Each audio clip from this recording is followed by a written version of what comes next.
Hi, Paul. How you doing? Really good. How are you, Borna? I'm doing really good. Fantastic. Good to see you again and having you here on my show. Appreciate that. How have you been? Yes, well, I've been very good, and I'm very, very excited for today, and really glad that you invited me once again. So yeah, I'm really looking forward to today. Me too. So whenever you're ready, please. Okay, so this song is called Flamante, which means flamant. So that's why I have that fire in the back of me. This song talks about passion. So it's that fire that you carry inside, and you know, just you have to kind of listen to it. That's what this song is about. That's what it says. Of course. So, yes. Of course, you're from Here we go. Colombia. You're from Colombia, and that's amazing. So it's all about passion. Yes, very much. Yeah. We are very passionate people. We move by that, you know, by feelings. So yeah. I can't wait. So whenever you're ready, please. Awesome. Thank you very much.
Thank you.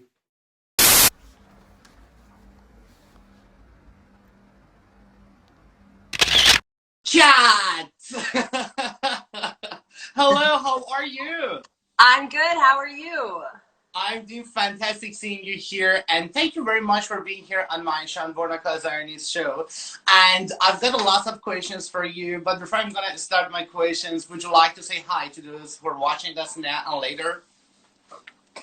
Hi, everyone. My name's Kat. I use they, she pronouns, and I'm coming to you live from Brooklyn, New York. That's amazing. All right. Kat, as I've said, I'm really glad you're here today with me, and I believe that environment in which very human being grows up has a great impact on his or her choice in the future. I want you to take me back to years ago, where you were grow up, and when was the first time dance was introduced to you? When was the first time what?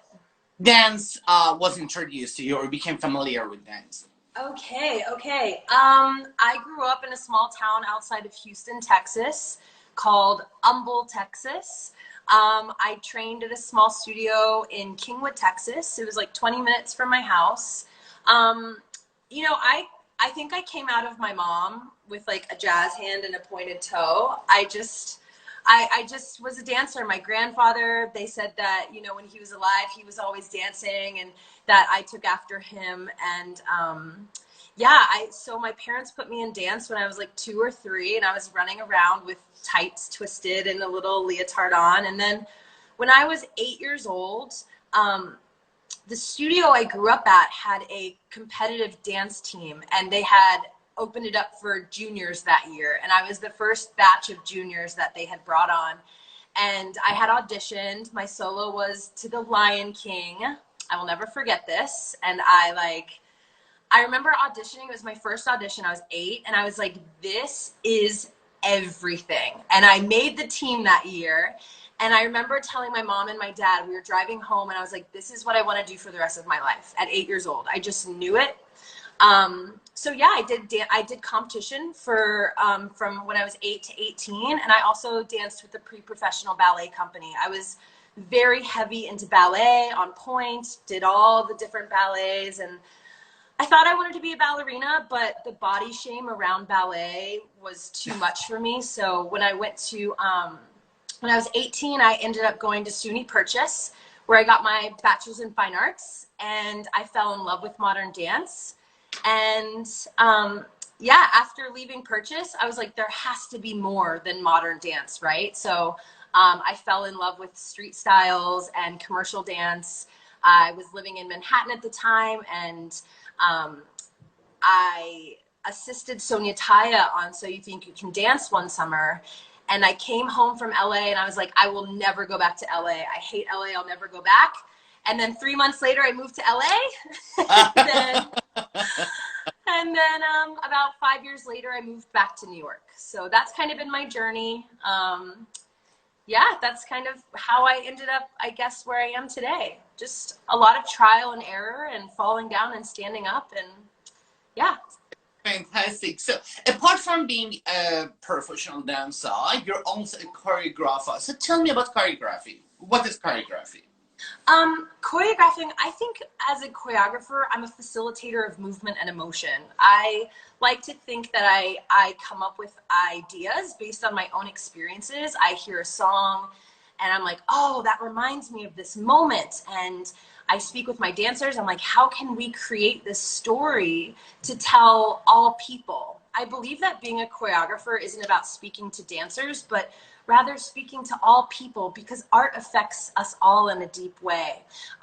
In college, I was taking composition classes, and my senior year, we had to make a show, and my composition teacher was like, you are a pain in my ass. You are so rebellious. You just go against everything I tell you to do. You are going to make a great choreographer one day. And, you know, I never really thought I'd be a choreographer. I never really thought much about it, but, I love creating movement, and I love creating stories, and I love working with artists and yeah, creating these stories to tell. It's all about the creativity, as far as I understand, and what you're saying. So, well, choreography is different in in every single country on the planet. So, according to the culture of that city or country, how important is it for a dancer or for a choreographer to know about that culture when you want to like choreography or like choreography in Indian or hip hop, or for example, how much knowledge do you need to have when you want to choreography something? Is it something? I think it's important to recognize when we are guests in culture. I love street dance. I love hip hop. I love I love Black culture. I have learned so much from Black culture, and I wouldn't be where I am today if it wasn't for, what I've been taught. But I think it's important to respect that and to honor that. And rather than to take and appropriate culture, it's important that we appreciate culture. I grew up doing a lot of ballet and modern, so that's kind of the culture that was embedded into me. And I believe that modern was born of African dance. Jazz was born from African dance. Contemporary was born from African dance. If it wasn't for this culture, I wouldn't be able to celebrate my body and spirit the way that I do today. But there's also influence of so much culture in what we do. And I think that being educated on what we do is an important step in being an intelligent creator. I think it's more than creating steps, but like also educating people along the way with what we're trying to say and the stories we're trying to tell. I know that I can't tell all stories, and I know that I shouldn't tell all stories. So how can I amplify the voices of my dancers to tell stories that maybe they've experienced that I haven't? Okay, so for example, if you want to just do the choreography, like African choreography, so you have to know somehow that what their cultures are, or to even probably helps you to become more creative and creating something the way that you want. Totally, it's important to study. Like I said, we're guests in culture, so it's important to study. I mean, I'm Italian. Like, you would never come to my home and eat pasta and cut pasta in front of my father. He would flip out. It's, you would twirl your pasta with a spoon, and that's the culture of my Italian blood, right? To eat certain ways, to act certain ways. So I think honoring culture means being educated on the culture that you want to honor as well. Mm-hmm, mm-hmm, mm-hmm. One of the things I pay lots of attention to when professional dancers are performing is like their face expressions. So, which means I think one of the most important parts of a dancer's job is getting closer to the story of that dance and showing his or her inner feelings through the face. You talk to me about that. You tell me about how much can be like something like that's important. Totally. I don't believe in the gender binary, so I think that all people are welcome to express themselves however feels appropriate to them. I think emotions are something we feel first, and our face helps us to express the emotions that we're feeling. So when I'm teaching children, for example, I don't say, make a facial expression because you're sad. My question is, well, what does this song make you think of? As a 33-year-old queer person, how can I expect a child to understand love the same way I understand love? So how can you interpret this song emotionally first? What does it emotionally feel like? How does it emote in your facial expressions, right? So if I'm happy, maybe I have a smile. If I'm sad, maybe my eyebrows are down. What does that feel like naturally? I'm so curious about character work and character study, and I think dancers are actors more so than we realize. Yeah, we have stories to tell. You wouldn't tell a story like, unless that was the point that you wanted to make, right? You're like, this is the story I'm telling. But making those choices based on the emotional experience first and foremost. Mm-hmm. Why is that important? It's how we connect, right? Like, I'm an emotional being, you're an emotional being. I can respect you for your emotions rather than asking you to hide your emotions. Can we be vulnerable and share our emotions with each other? I think through emotional availability and through the ability to be vulnerable, we can actually get in touch deeper with the people that are watching.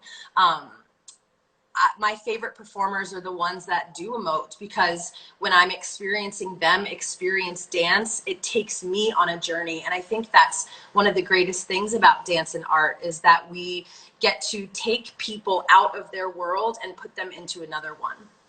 Mm-hmm, mm-hmm. And tell me, because I know you've been teaching for years, so tell me, what are those like important keys to your students or to the beginners who are interested to become a professional dancer? What are the first things that you usually discuss with them? Mental health awareness. I think dance is dance was created as a way to connect. I don't know where along the way it became so competitive and where we had to be so relevant and be so well known because of like our biographies or our resumes. I think, dance was created in culture to call on the rain, to celebrate birth, to celebrate death, to celebrate the crops, to send people off, to welcome people in. And, when I start working with dancers, I really like to get in touch with their emotions first. I think movement is so basic in comparison to the emotions are so complex, right? How do we put one gesture to all of the emotions that we're feeling? So that, and also educating people on where dance is from, educating people on the fact that like dance isn't just, it isn't just ballet. If you want to be a contemporary dancer, ballet isn't the basis. Ballet is a huge part, but it's also, it's a European style of dance made by white people, kind of for white people, right? So how do we take these different languages of dance and respect where they're from, and then from there further with that respect and education, create movement together? Mm-hmm, mm-hmm. Well, when I mentioned yesterday that I'm gonna have you, because I was working with a few dancers so far from different parts of the world, and each time I want to talk to like a dancers or musicians, I usually get this question that there are lots of parents who are pushing their children to become dancers, and the children are unsure and they're not aware that why they've been pushed. And because lots of parents or guardians believes that their children are quite unique, they're not aware of their talents, and these people these children will give up after a few. And I've experienced here in Australia. What is your experience about that? What do you want to say to like those who are just pushing their children from the quite early age, where they're not really still sure who are they or what they want to be? I wish parents would stop living vicariously through their children. I don't think becoming a parent means creating a smaller version of you. I think, I'm not a parent, so I don't know. I mean, I'm a parent to two cats, but other than that, and I'm a parent to, I feel like, many children around the world. But I think what's important, and like what I wish for with parents, is to allow their children space to discover who they are, to teach them autonomy, to teach them boundaries, to teach them values, to teach them integrity, but to also teach them curiosity. Does this feel good to your body? Does this make you feel empowered? It doesn't? Well, what does make you feel empowered? Let's be curious. Let's ask our children more questions. I think, sometimes people are like, oh, kids are too young to understand. It's actually not true. Kids are very, very smart. Their brains are starting to develop at a very, very fast pace. They're becoming physically aware of themselves at like, I want to say like the age of 2 or 3, right? They're like totally aware of themselves. I could be wrong on that, so someone fact check me if I'm wrong. But No, you've experienced yourself. At a very early age when you became interested and you wanted to become a dancer, professional dancer, who you are today. Yeah, I was really lucky that I had parents who supported my journey of dance. They were like, you want to be a professional dancer? Okay, we support you. Like, go for it, give it your best shot. And if you decide one day that doesn't work for you, then what do you want to do? What do you want to do? And my parents were really good. I mean, they put me in sports, they put me in dance, they put me in music, they put me in, you know, in classes here and classes there. So I really got to kind of see, and I'm very privileged in that way too. I'm privileged that my parents were able to afford that for me and to afford that time and space and energy for me to explore who I was. I do wish, being a younger person, that I was more able to experience and explore my sexuality in a safe way and my gender. I didn't come out until like a year and a half ago, and I didn't have the language. I just didn't know that I was able to be queer. I didn't know that I was able to choose my gender. I didn't know that I was able to choose certain things. But my parents did always teach me from a young age that I'm able to do what feels right to me. So sometimes when we resist each other, I'm like, you taught me this. Like, you taught me to stand up for my beliefs and stand up for what I believe in. So this is on you. Sometimes I'm a rebellious child for sure. People have sent me lots of questions. I just picked the latest one, and okay, how can you define contemporary dance? That's a very good question, actually. I like that. Yeah. Personally, I think contemporary dance means contemporary, and what contemporary means is of the time. It's of right now, right? So contemporary art. When I think of contemporary dance, I think of kind of a mishmash of all of the things. You know, my style, for example, has influence of Black culture for sure, which I honor and have so much respect for. You know, I started popping, I started learning breaking. I've been just around different languages from such an important time in my life. I studied jazz, I studied ballet, lyrical. You know, I studied. I feel like the term hip hop is kind of misused, but like when we think of like hip hop, it necessarily isn't maybe what hip hop actually is. But you know, I love the culture and I honor the culture, and you know, I think contemporary is what you want it to be, as long as you're paying respect to those who helped create these languages and these things. I love the way you're talking. I just want to throw my questions away and just listening to your experiences. Thank you. Thank A live you. pro. So, have you been thinking, or have you ever experienced teaching or running a workshop out of the America? For example, going to Arabic countries or Africa. I'm sure they will, you know, love someone else bring something new or different, you know, to what they know about dancing. I have never been lucky enough to go to Africa. I have been lucky enough to spend time in India, in Brazil. That is my second home, Brazil. Shout out to my Brazilians. Eu sou brasileira. I've been lucky to go to Italy and Germany and France and Poland, and just it's wild when you travel to different countries, because you realize so quickly that no matter what language you speak, dance is one language. And Korea, for example, it was so cool to go there, because even though I didn't speak the language, we understood something about each other, and we really got to dive into the work and kind of introduce this style of contemporary, what we call contemporary fusion. I say contemporary fusion because it is a fusion of styles, right? But yeah, Tell me about that. Tell me about it. What do you mean by that? About contemporary fusion. Mm-hmm. Yeah, I mean, when I think fusion, I think of all of the little things that I've loved along the way. I like to think of my style as like my closet.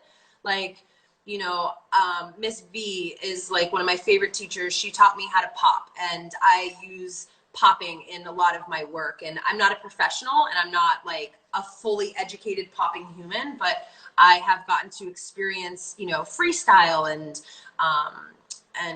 waving and locking. And again, I wouldn't consider myself like a professional. I would never, ever, ever teach those languages of dance because I don't think that that's my realm. But I, you know, was heavily working, and I was doing ballet every day of the week since I was 8 years old up until I was like 20, 22 years old. I was dancing on point.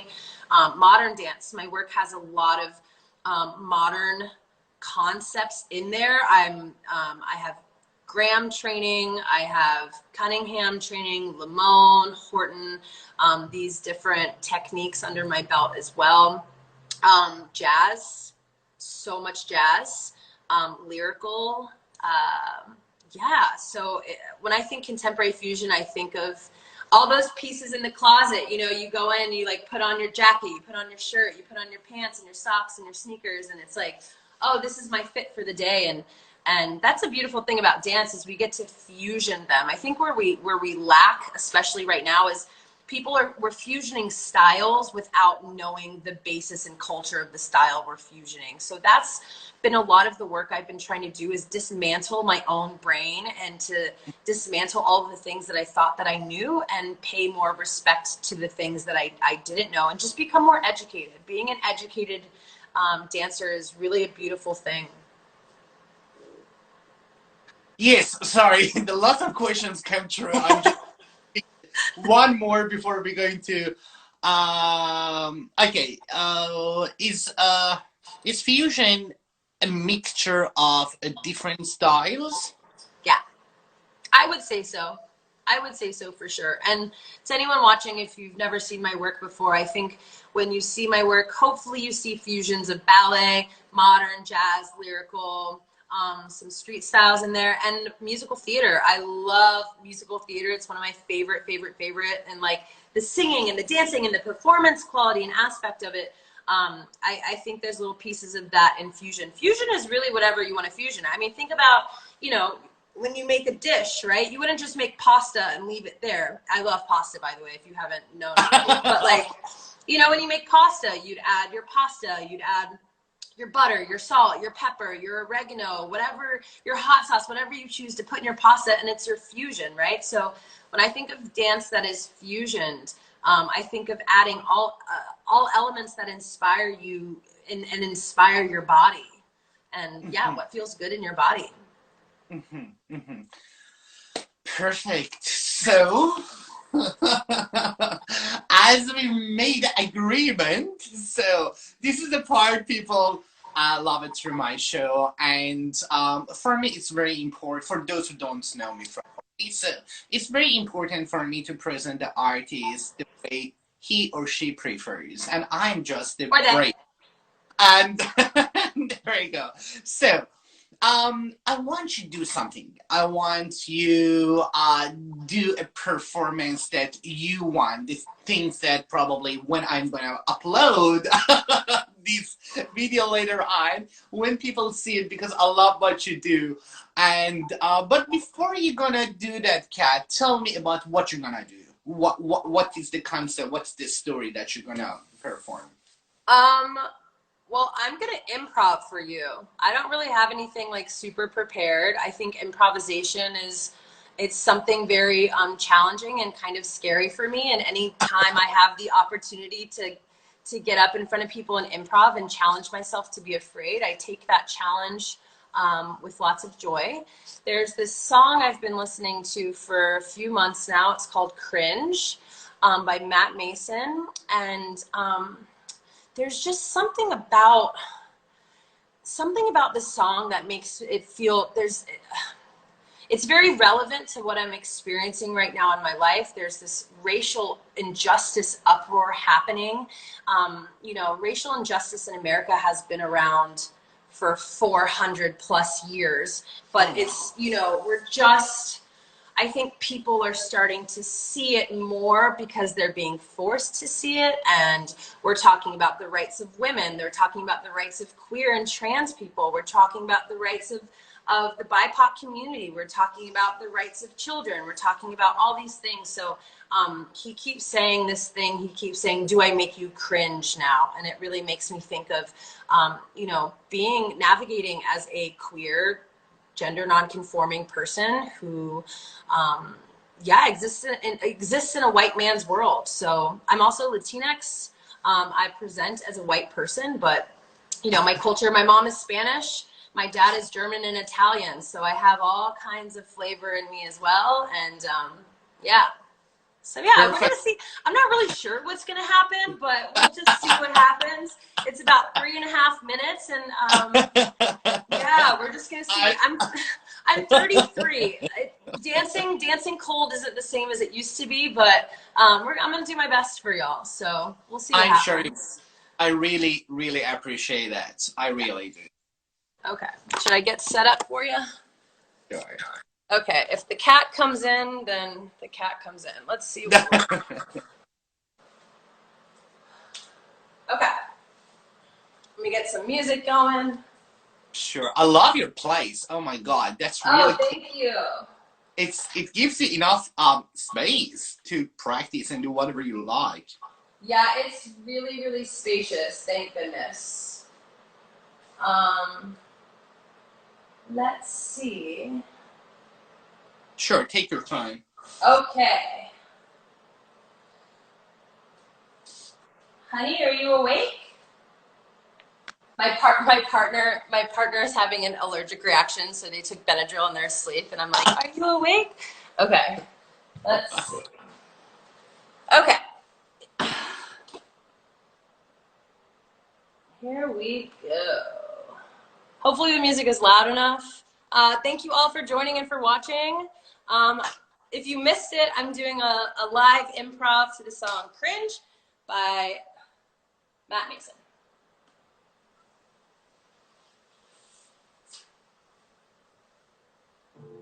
Lover, come over. Look what I've done. I've been alone so long, I feel like I'm on the run. Lover, come over. Kick up the dust. I got a secret. Starting to rush. She said I'm looking like a bad man, swooping the low. She said my spirit doesn't move like it did before. She said that I don't look like me no more, no more. I said I'm just tired. She said you're just tired. I said I saw you in the wild. I said I saw you in the wild.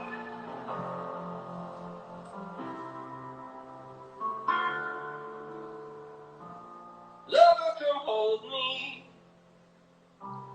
Hands on my friends. Gaudy, intoxicated feelings comfortably mixed. Lover, come hold me. Could you forget that I got a secret? Digging a ditch, she said I'm looking like a bad man, swooping the low. She said my spirit doesn't move like it did before. She said that I don't look like me no more, no more. I said I'm just tired. She said you're just tired. I said I saw you in the water. I said I saw you in the water.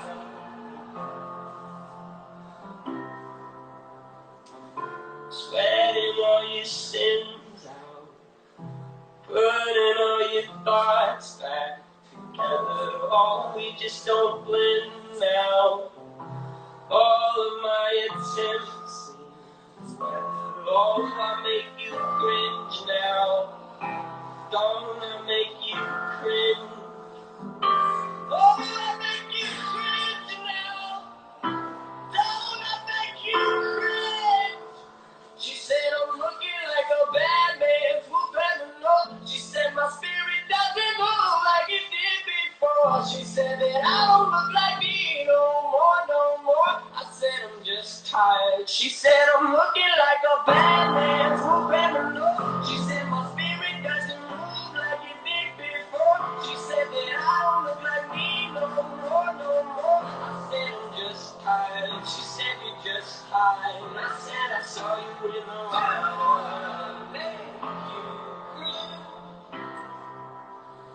I said I saw you in the water.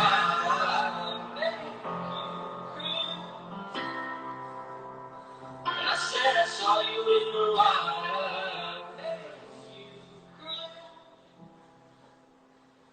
And I said I saw you in the water.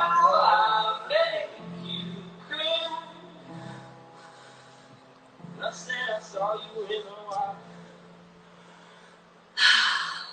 Oh my God. Woo! Staying in Thank that you. little box. Thank Was you a so challenge. much. I was speechless. Oh, Oh my wow. God. I got tears in my eyes. Oh Oh, my. thank you. Cat, I thank was you like, okay. so much. I really appreciate that. Thank you. Thank you so much for having me and No, pushing no, me no, to no, dance no. and be brave today. I will give you a little bit just time to catch your breath, and then I'll continue my questions. And wow, oh my God, Thank you. oh my God, well done, well done, well done. Um, are you okay now? Yeah. Yeah. All right.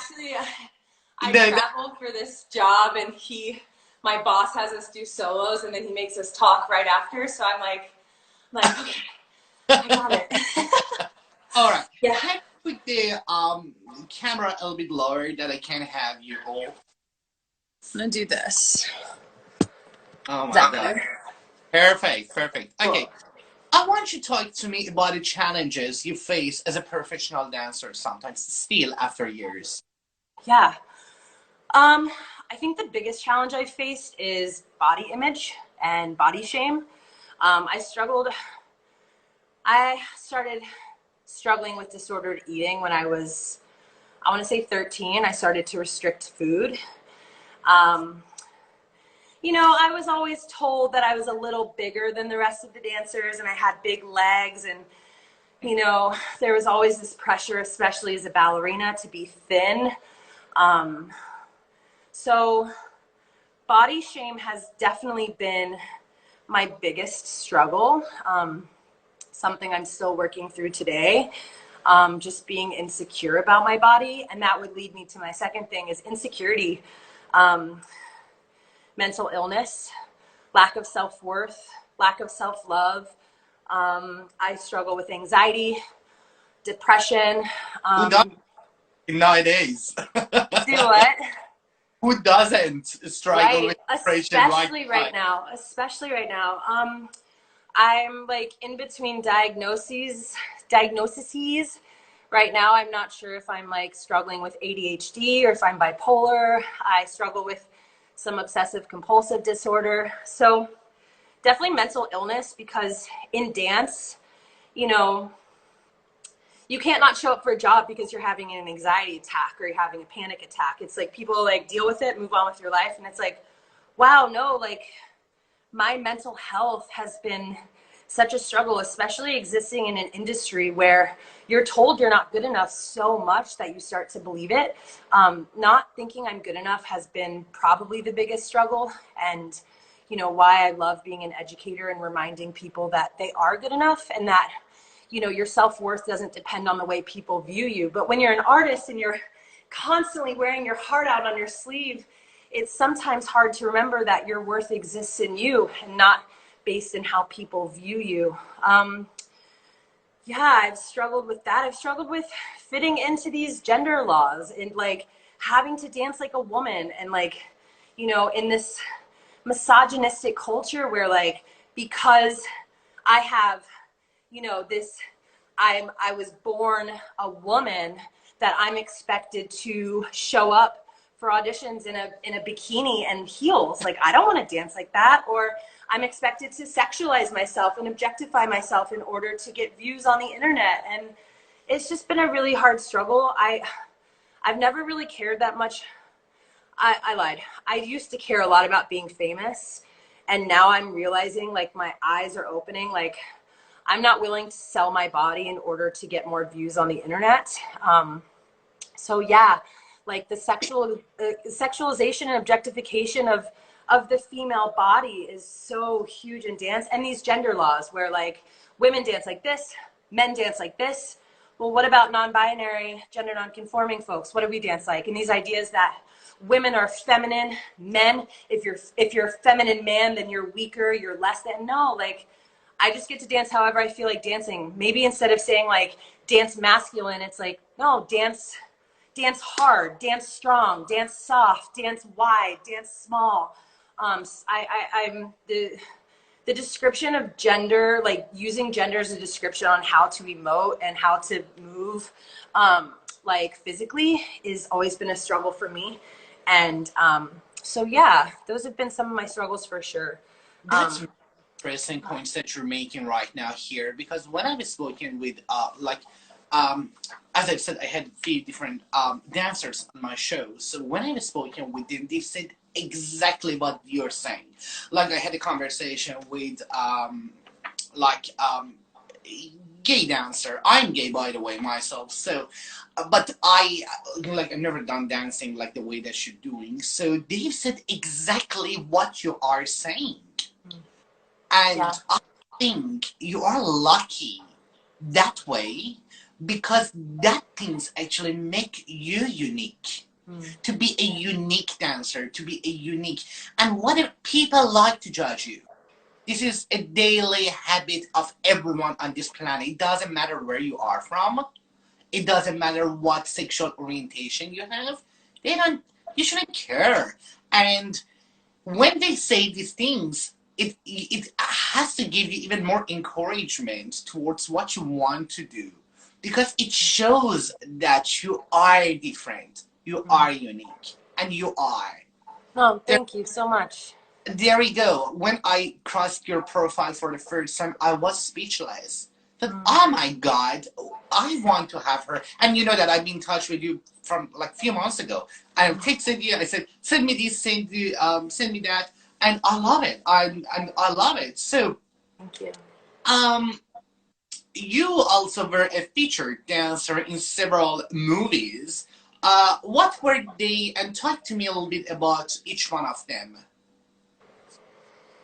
I've done a little bit of film here and there. I was in a Sundance film. I just like happened to come across the director who was like looking for dancers. It was like the most random thing, and I ended up being like featured in the dance scene, like really featured in it, and I didn't really expect that. I didn't have a speaking role, but like in the dance scene, I am in the dance scene.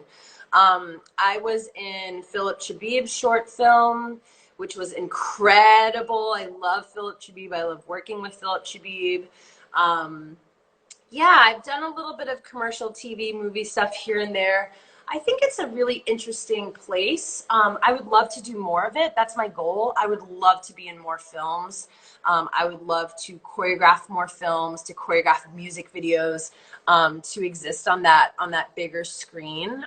Just to, you know, like you said, to celebrate more uniqueness. I think we kind of exist in a society that is afraid of uniqueness. It's afraid of different. It's afraid of people being who they are, because sometimes maybe being different means, I don't know, it challenges other people to look inside themselves. And sometimes I feel like the dance industry requires you to be the same as everyone else. And then all of a sudden it's like, oh, that's popular because it's so different. And then once it's like popular because it's different, then everyone's trying to do that. And it's like, oh, now that's popular because that's different. Oh, everyone try to do that. And it's like, oh man, what if we, oh, gendered language. Oh, wow. What if we just kind of appreciated all uniqueness? And yeah, working on set is so much fun. I've been very lucky. I've only worked on set a few times where I've been like, oh, I don't like this. But yeah, most of the projects I've done, I've been very lucky to work with very, very special people. Like Ian Eastwood, Megan Lawson, Philip Chabib, Sonia Taya. Mike Esperanza, just some like really special creators, Sharice Barton, people that I really respect and feel very lucky to work with. It's not only you're being lucky, I think they were lucky to have you in their projects also, because you're an incredible dancer and performer. Thank you. It's Sometimes I can be a pain in the ass though, because I speak, so sometimes. And my last question for you is, what do you do to stay in this profession for years? Give me some keys. Share some of your thoughts. To stay in this? Yes, in this being update, like keep doing it for years. It's hard. I mean, as enjoyable as dance is, when it becomes your career and your livelihood and how you make a living, it becomes your business. It feels a little different. So I think for me, as a younger dancer and a younger choreographer and a younger teacher, I was so just like obsessed, and I didn't see past my blinders. It was like dance, work. And now as an older person in my 30s, like, I know I'm still young, but like I'm realizing to keep going through this journey, because it's a marathon, not a sprint. And becoming an artist there's no final destination. We're always evolving our artistry based on our experiences in our life and how, we navigate through the world. And I think for me to keep going is knowing that dance isn't everything. Like, to travel, to try new things, to do different hobbies. I like to swim. I like to ride bikes. I like to, hang out with friends. I like to have different conversations. I love this. I'm part of this like community called the Sum of Us.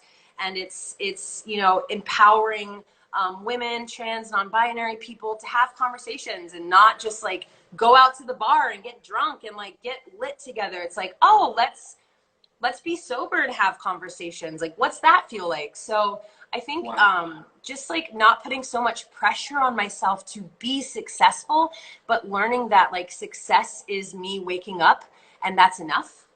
So just really diving into my mental health has been saving me along this journey, and leaning into my support systems, into my partner, into my parents, into my friends, into my mentors, into activism. Being an activist, my friend Soul, he says, you're an artivist, like art and activism. Like, I love that word. It's so great. There's so much, dance is, I used to always say like, dance is life, dance is everything, dance is everything. It's like, no, dance isn't everything. Dance is just what makes everything feel. But life is everything. Failure is everything. Falling is everything. Laughing is everything. So yeah. Exactly. However, you travel a lot. You travel to Los Angeles. You teach at the Broadway company. Yeah. New York. Oh my, you travel a lot.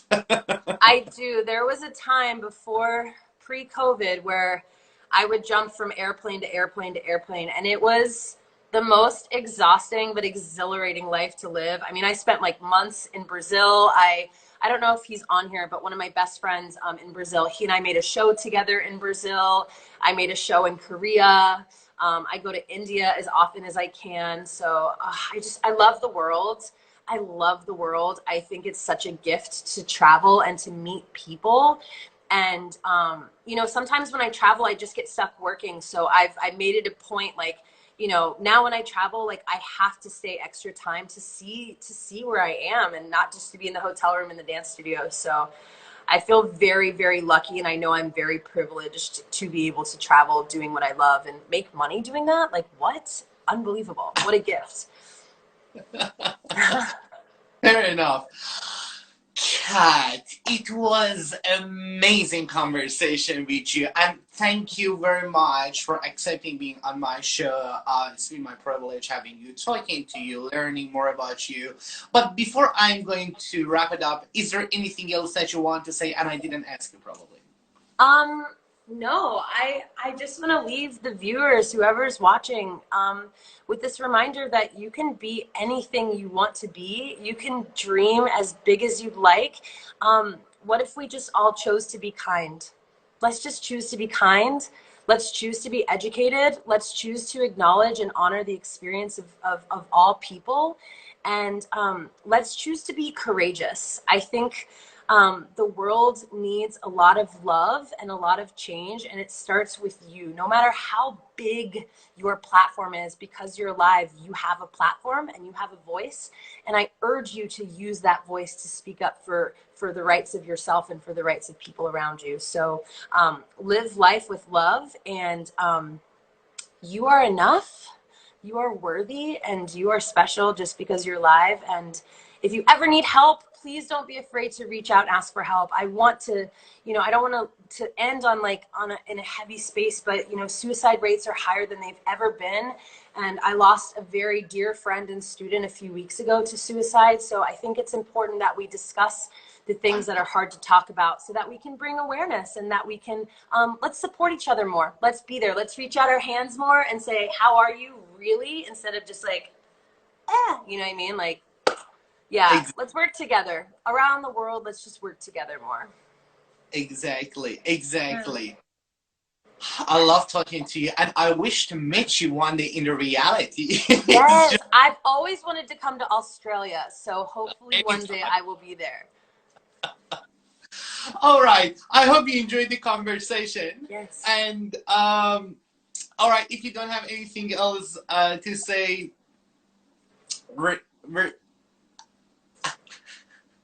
we got one. Okay. Thank you so much for having me and for sharing your platform with me today. And I really, I'm super grateful, and thank you so much for speaking with me. And thank you to everyone who joined in and watched. Be sure to reach out. Let's have conversations. Let's talk to each other. You're welcome. Take care, darling. Have a good time. I'll catch you soon. Bye. Bye.